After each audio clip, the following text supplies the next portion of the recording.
ever put on a song and just bam, instantly your whole world shifts. Yeah. A melody just throws you back in time. You can see it all so clearly. Oh, absolutely. Or a rhythm just unlocks a feeling inside you. Maybe joy, maybe calm, maybe even that kind of comforting sadness. Exactly. It feels like so much more than just, sound hitting your ears.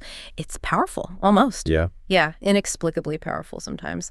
Have you ever really, stopped to dig into why your favorite music hits you like that? Yeah, it's funny we talk about music taste, right? Like, oh, I like this, you like that. But it's so much deeper. The impact it has, I mean. Mm-hmm. And, well, the sources we're looking at today, they really unpack that. There's this whole complex thing going on, science, psychology, even our evolution. Music isn't just background noise, is it? It actively shapes us. Mm-hmm. Our biology, our feelings, memories, even how our brain is wired. Right. And that deep connection, that power, that's exactly what we're diving into today. We've got all this material research, articles on the psychology, the neuroscience of music, and we're going to try and figure out the specifics. The mechanisms, the benefits, why music is so central, why it really is the soundtrack to our lives, especially the best parts. Yeah, the mission here, I guess, is to get past just saying, oh, music makes me feel good. Mm-hmm. We want to understand the how and the why, what makes it so fundamental. It's like unlocking the secrets behind the magic, right? Finding the code in our brains and behavior. Exactly. Okay, so let's dive in. Where should we start? I think the most obvious place is how music guides our emotions. That's how most of us use it day to day, isn't it? To feel something. Or maybe to change how we feel. Precisely. And that's a huge point in the sources. I mean, think about it. Music is everywhere. Yeah. Every culture, every age group, every stage of life, every occasion. It's universal. Mm-hmm. And that's not by accident. It sticks around because fundamentally, it's just this incredibly potent tool for managing our emotions. We don't just listen to it. We actively use it, often very deliberately, to tweak how we're feeling. Totally. We make playlists for moods, don't we? Like high energy stuff for working out, something chill for relaxing after a long day. Yeah. Maybe something kind of sad and slow if we're feeling thoughtful. We're consciously picking the music to match or shift our internal state. Exactly right. Yeah. We use it for energy, for focus, when things are boring, but mostly, to change or boost our mood. And the science actually explains how this works right down to the biological level. Mm-hmm. You mentioned feeling good. Let's talk about the brain's feel-good chemical. Dopamine. Ah, yeah, dopamine, the pleasure and reward chemical. That's the one. And the research, like some classic studies from McGill University that are mentioned, shows a really clear link. Music you love. It triggers dopamine release. So in one really cool study, they used Keek scans. They got people who really loved music, injected them with this tracker substance that sticks to dopamine receptors. Then they played them their absolute favorite tunes, the ones that gave them chills, pure pleasure. And the scans showed A big release of dopamine, right in the brain's reward circuits, areas like the nucleus accumbens. Wow. So it wasn't just them saying, yeah, this feels good. You could actually see the chemical reaction happening in their brains. Exactly. They could measure it. And the amount of dopamine released, it directly matched how much pleasure the person reported, feeling happiness, excitement, that kind of euphoric rush. So it's not just a metaphor of feeling good for music. It's a literal neurochemical reward. Finding joy in music is biologically real. That totally explains that high you get from an amazing song, that feeling of just... Easy. Yes. But like we said, music isn't only about chasing happiness, is it? It's also this huge resource when we're dealing with stress or sadness or difficult stuff. How does that work? Is it different? It's definitely a different side of music's power. A really important way it helps us cope is through what psychologists call disengagement. When your mind is stuck in a loop, worrying, grieving, stressed out. Oh, yeah. Well, listening to certain music, maybe sad music or something just really emotionally resonant, can help you step away mentally from that immediate pain. Ah, so it's like creating a little mental distance, a buffer zone. Exactly. You shift your focus. Instead of dwelling on the problem, you focus on the music itself. Yeah. The beauty of the melody, maybe, or the singer's voice, the lyrics. Mm-hmm. It redirects your attention, gives you a temporary break. That mental shift can be really crucial for coping, even if it doesn't solve the problem right then. And the lyrics, they must play a huge role there, too. Oh, absolutely. Huge. When you hear lyrics that just perfectly capture how you're feeling, especially when you're struggling to put it into words yourself, that can be incredibly validating. Mm-hmm. It's like the song is speaking for you. Makes you feel less alone, more understood. So the music isn't just a distraction. It connects with your pain, gives it shape. Now, The sources also mentioned something interesting about genre, like the type of music matters for coping. They did. Mm-hmm. And it's maybe not what you'd expect. A lot of us might blast something loud and angry when we're upset. Okay, yeah. But some research actually suggests that softer, slower music, maybe even classical, might be better for actually managing those negative feelings in a calming way. It soothes rather than just vents or agitates. Okay. But then again, if you're in a stressful situation, but you're trying to stay positive, trying to keep an optimistic outlook, listening to happy, upbeat music can genuinely influence how you perceive the situation. It can help you face it with a more positive mindset. So yeah, it's about choosing the right tool for the emotional job, you know? That makes sense. Which leads us to that really fascinating puzzle. Why do we sometimes choose to listen to sad music? And why can it actually feel good? Even if it makes us tear up. It seems totally backwards, doesn't it? And for some people, sure, sad music just makes them feel worse and amplifies the sadness. But for many others, it's different. It can be cathartic or like finding solace. Like the music is a friend sitting with you in the sadness. Exactly. Offering empathy without judgment. And the sources dive into a possible biological reason for this, involving a hormone called prolactin. Prolactin. Isn't that linked to crying and also like nurturing feelings? That's the one. It's complex, but one theory is that the whole physiological response to sad music, which might include crying or just feeling that sympathetic ache, could trigger prolactin release. Okay. And what does prolactin do then? Well, prolactin is associated with feelings of calmness, and it seems to help regulate or curb mental pain and grief. So the paradox is, engaging with sad music might actually kick off a biological process that brings a sense of relief or comfort, counteracting the initial sadness. Wow. So the act of feeling sad with the music might physiologically help us feel better afterwards. That's wild. It has a whole other layer, doesn't it? Yeah. It's not just wallowing. It could be a kind of biochemical route to emotional balance. Yeah. And then there's that other really powerful thing music does, that feeling of being deeply moved.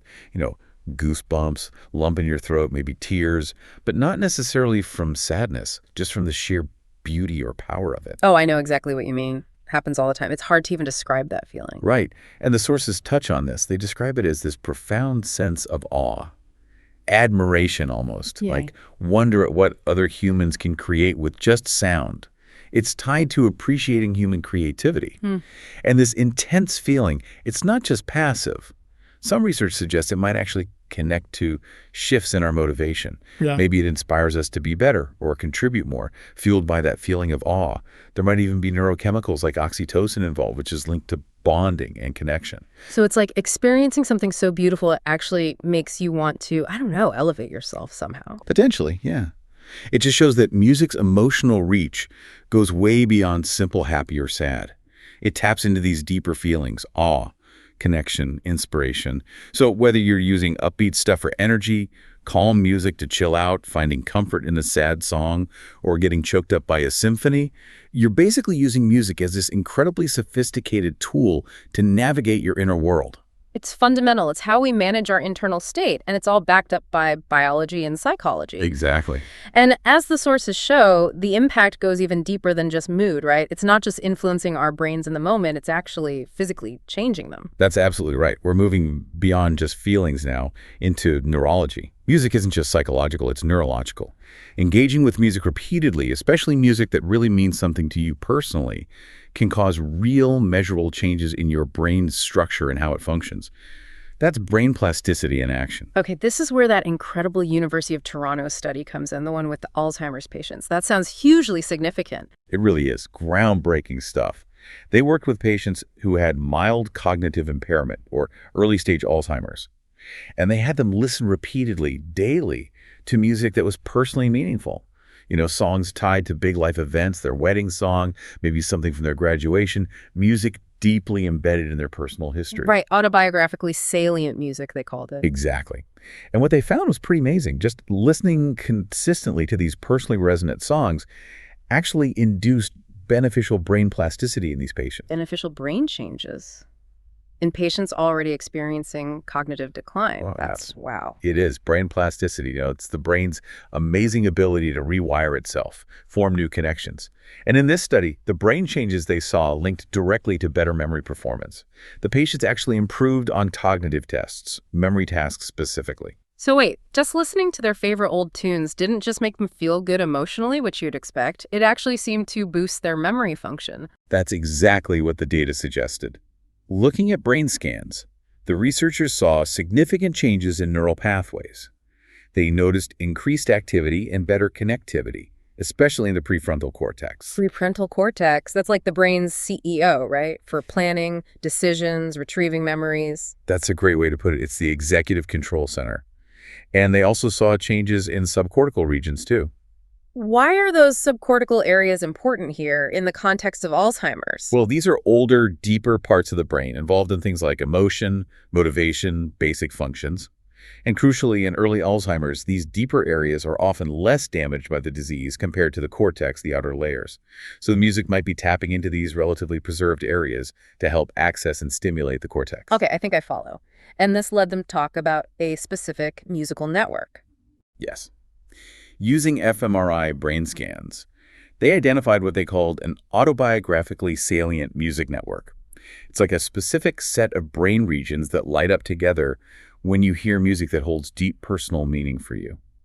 And after the period of daily listening, the activity and connections within this network actually changed, got stronger. And the key thing was the personal connection, right? What happened with unfamiliar music? That's the crucial contrast. When these same patients listened to music they didn't know, the brain activity was mostly just in the auditory cortex, the part that simply processes sound. Basic hearing. Okay. When they heard their own long-known, meaningful music, boom, widespread activation across this whole special network, including that all-important prefrontal cortex. It showed real cognitive engagement, way beyond just hearing. So the familiar, meaningful music wasn't just sound waves being registered. It was actively kicking the higher-level cognitive functions into gear. Exactly. It wasn't just noise. It was triggering this whole cascade involving memory, emotion, executive function. It's why one of the researchers made that fantastic comment that this personal music is an access key to your memory, your prefrontal cortex. It seems to unlock those areas, maybe using these preserved pathways to get around some of the damage. An access key. I love that imagery. It's so powerful. And that connects to their advice, doesn't it? Make that your brain gym. Yes. It's a practical takeaway from the research. The idea is, look, whether you've ever played an instrument or not, doesn't matter. Just regularly listening to the music you genuinely love, the soundtrack of your life, can be seen as a deliberate cognitive workout. You're stimulating these vital neural networks. It could potentially help maintain cognitive function, and anyone can do it. That's really empowering. And did this benefit apply equally to everyone in the study, musically trained or not? It did. The cognitive boosts from listening to their nostalgic music were seen across the board. Now, there were some slight differences in the exact patterns of brain changes between musicians and non-musicians, but the positive cognitive outcomes, they were there for everyone, which really reinforces that engaging with personally meaningful music offers widespread benefits. So music helps memory, especially in aging or decline, by tapping into these deep personal networks. But what about just generally? Does music shape our brains over the long haul? Oh, absolutely. And the sources talking about music's evolution touch on this too. Long-term engagement with music, especially actually learning and playing music, is known to cause significant changes in the brain, both structurally and functionally. If you scan the brains of experienced musicians versus non-musicians, they actually look different. It's physically different. How so? Yeah, physically. For instance, studies show differences in gray matter density. That's basically the concentration of neurons and connections in areas vital for music, like the motor cortex for movement, the visual cortex, and obviously the auditory cortex. Musicians often also have a larger corpus callosum. That's the big nerve highway connecting the left and right sides of the brain, suggests better communication between the hemispheres, which makes sense given the coordination needed. Yeah, playing an instrument or singing involves so many different skills working together. Exactly. Music training is this incredibly complex activity. It involves multiple senses, fine motor control, memory, emotion, abstract thinking. And it strengthens connections across all sorts of brain regions, like people with absolute pitch who can name a note just by hearing it. They often show increased connectivity in the temporal lobe, which handles sound processing. So the effects are really broad then, not just about hearing better. Definitely broad. Music training can enhance language skills, those fine motor skills we mentioned, even spatial reasoning, and how your brain integrates information from different senses, multisensory functioning. It really is a full brain workout. Okay, so which specific brain circuits are most involved when we engage with music? What did the sources highlight? Well, it's definitely a network, not just one spot. Of course, the auditory system is fundamental for hearing the sound itself, but the motor cortex and premotor areas are heavily involved too. Even when just listening. Yeah, surprisingly. These areas aren't just for playing an instrument. They're active in planning actions, imagining playing, and even anticipating where the music is going next, predicting the melody or rhythm. Huh. That predictive element comes from motor areas. That's interesting. It is, but it makes sense if you think about rhythm and timing being so linked to movement. Then you've got the temporal lobe, crucial for processing sound, but also for social perception and recognizing familiar tunes. And don't forget older structures like the amygdala key for emotion and the cerebellum. The cerebellum, I thought that was just for balance and coordination. Mostly yes, but it's also increasingly implicated in processing emotions and, crucially, for music, timing, and rhythm. So yeah, it's this complex web activated by music way beyond just the hearing part. And you mentioned something mind-blowing earlier, that you don't even need to hear the music for some of this activation. That's right. It really shows how deeply music gets encoded in our brains. Research shows that just imagining music, thinking through a melody in your head, activates many of the very same brain regions as actually listening to it or playing it. Wow. This internal musical world is neurologically real. The classic example, of course, is Beethoven composing masterpieces after he'd gone completely deaf. He was working entirely within that internal, deeply encoded neural landscape. That's just incredible to think about. So music isn't just fleeting sound waves. It's literally woven into our neural fabric, shaping our brains over our lifetimes. It really is. And this deep biological connection points towards something even more fundamental, music's role in our history, our evolution, how we connect as humans. Which brings us neatly to our next point. Music as our social and evolutionary soundtrack. Okay, let's rewind. Way back. The sources suggest music might be incredibly ancient, deeply rooted in human evolution. Oh yeah, very deep.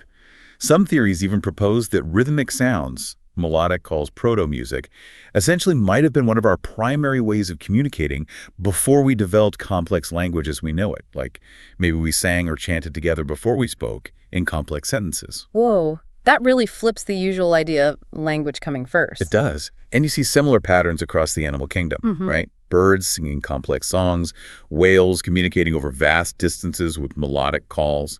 It suggests this ancient link between pattern, sound, rhythm, and social interaction. Darwin himself speculated about this, suggesting early humans might have used musical notes and rhythm for things like courtship or group cohesion before articulate speech fully evolved. So music, from this perspective, is fundamentally tied to our social instincts, like a kind of social glue. Exactly. A binding factor is a term used in the sources. Music helps hold groups together. It makes it easier to connect, to share experiences, to build a sense of community, a shared identity. Think about group singing, dancing together, religious rituals with music. These are ancient and powerful ways to create social bonds and coordinate groups. And there's actual research showing this happens. Yes, absolutely. Particularly studies with children.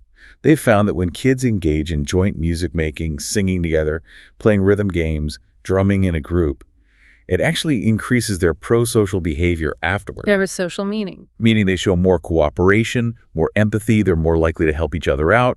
It's a direct demonstration of how making music together builds those social links and encourages cooperation right from a young age. And this ties into bigger ideas about how our brains evolved. It connects quite well to the social brain hypothesis. That's the theory that the main driver for our brains getting bigger and more complex was the increasing complexity of our social lives, living in larger groups, needing to navigate more intricate social relationships. Okay. So if music helps facilitate that complex social interaction, helps coordinate groups, strengthens bonds, it might have actually played a role in creating the very conditions that pushed our brains to evolve the way they did. So music wasn't just a byproduct of having big brains. It might have been part of the reason why we developed them. That's one compelling line of thought, yeah. It was a powerful tool for navigating increasingly complex social worlds, and those complex worlds favored smarter, more adaptable individuals. Is there a specific human condition or example that really highlights this link between being social and being musical?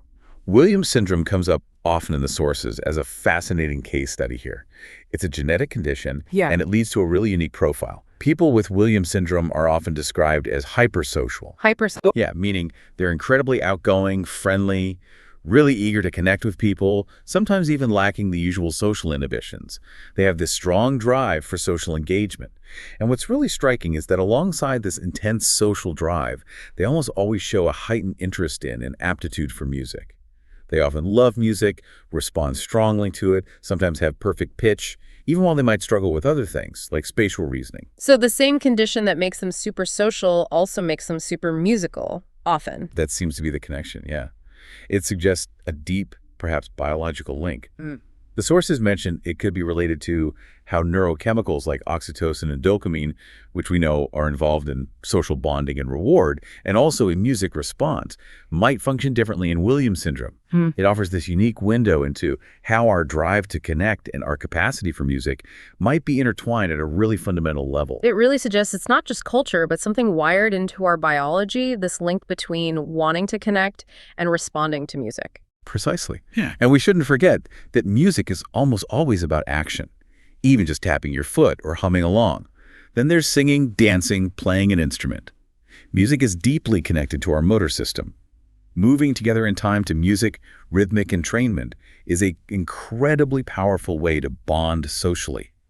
And that action part is ancient. Think about rhythmic drumming or chanting for coordinating work or for rituals. Right. And we have actual physical proof of this ancient music making. We do. Archaeology gives us concrete evidence. Researchers have found ancient musical instruments going back tens of thousands of years. Flutes carved from bone or mammoth ivory, stone lithophones, rocks that make tones when you strike them. Tens of thousands of years. Wow. Yes, sites in Europe, Asia, Africa have instruments dated over 40,000 years old. It shows music wasn't some late invention. It was part of human life very early on, developing right alongside other complex behaviors like making tools and using symbols. So it likely started with these practical functions, communication, social bonding, coordinating action, but then it evolved into something more. Exactly. While the origins might have been functional, humans clearly started creating and appreciating music just for its own sake, for the beauty, the emotion, the experience itself. And that shift, as one source puts it beautifully, is like a grand triumph of being human, creating something meaningful and beautiful just because we can. And that brings us right back to where we started, doesn't it? Finding joy. That grand triumph leads directly into how we find such deep personal joy in the music we love today. Absolutely. Music's whole journey from ancient communication to modern art form is completely tied up with how we find joy and how we cope. And maybe the most powerful way it does this today is through nostalgia. Nostalgia, that warm, maybe slightly fuzzy, sometimes bittersweet feeling about the past. That's it. The sources describe it as this complex mix. There's pleasure, definitely, from remembering good times, childhood memories, holidays, weddings, first dates, all those cherished moments. Yeah. But often there's also that little pang of sadness because those times are gone. But here's the key. Generally, it's a positive feeling. It actually contributes to our well-being. It's pretty much universal. And music is like a super trigger for nostalgia, right? Right. Maybe the strongest one. Incredibly potent, yeah. Yeah. Because music gets so deeply tangled up with our memories, it's often playing during significant life events, or we listen to certain songs over and over during emotionally intense periods. So hearing that song later, it's like turning a key. It instantly unlocks not just the memory, but the feelings associated with that time or event. It's not just the song itself, it's everything that happened around the song. Exactly. It's the context. Now, sometimes, like the famous example from Casablanca, where the song, as time goes by, brings back painful memories, music-triggered nostalgia can be sad or bittersweet. But overwhelmingly, it's a source of comfort, positive feelings. And this effect is particularly strong for music from a specific time in our lives called the reminiscence bump. The reminiscence bump? What's that? It's this really consistent finding in memory research. Across different cultures, people tend to remember events from their adolescence and early adulthood, say, from about age 10 to 30, much more vividly and readily than from other periods of their lives. Huh. Why then? Well, it's a time of huge identity formation. Lots of firsts, first love, first job, leaving home, big life changes, intense emotions.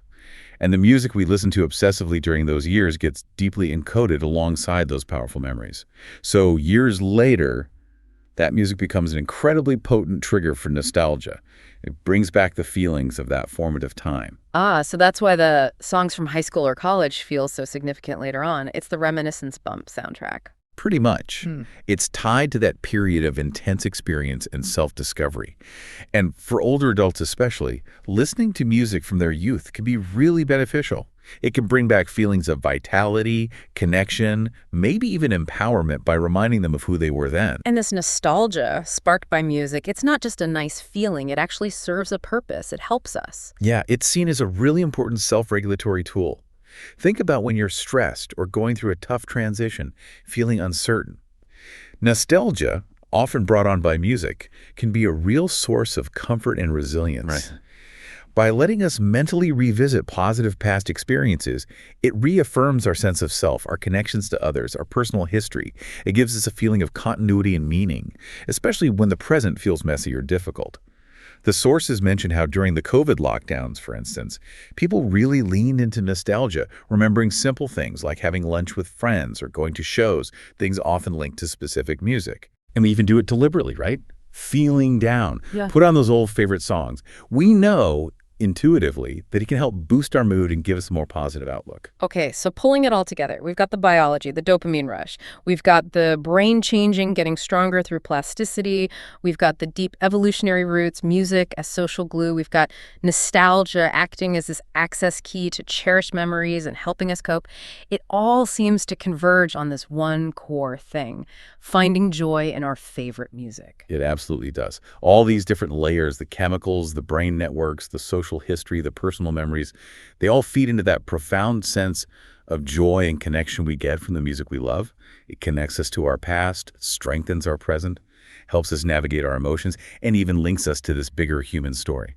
And that idea of finding joy right now, in the present moment, even in simple things that came up too, didn't it? Yes, that was an interesting thread, how people specifically use music to help them appreciate the present, to find contentment in everyday life. It's another way we consciously use music for well-being.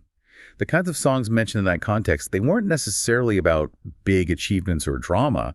They were more about appreciating what you have, slowing down, finding beauty right here, right now. Yeah, like those examples mentioned, songs with titles like Simple Man or Three Little Birds, Lovely Day, Sitting on the Dock of the Bay. They're not about striving, they're about just being, finding peace. Exactly. It shows people actively building their personal soundtrack, not just for highs and lows, but for cultivating that state of sort of peaceful contentment, using music to ground themselves and feel gratitude for the simple stuff. It's a deliberate emotional goal. And beyond all the deep emotional and memory stuff, the sources briefly touched on some other practical benefits too, ways music helps us feel good or cope better day to day. Right, yeah. Things like its use in therapy to help with depression or anxiety again, with some hints that certain genres might work better for specific goals.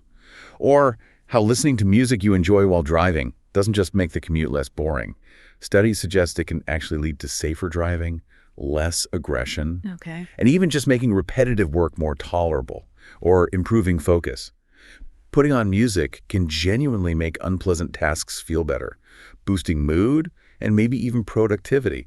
Small things, but they add up to overall well-being. So whether it's giving you that dopamine hit, helping you work through tough feelings, unlocking precious memories, literally exercising your brain, connecting you deeply with others, or just making a Tuesday afternoon feel a bit brighter, your favorite music is doing some seriously heavy lifting in your life. It really is. It's so much more than just background noise. It's this incredibly complex, dynamic interaction with your biology, your personal history, your social self, your emotional core.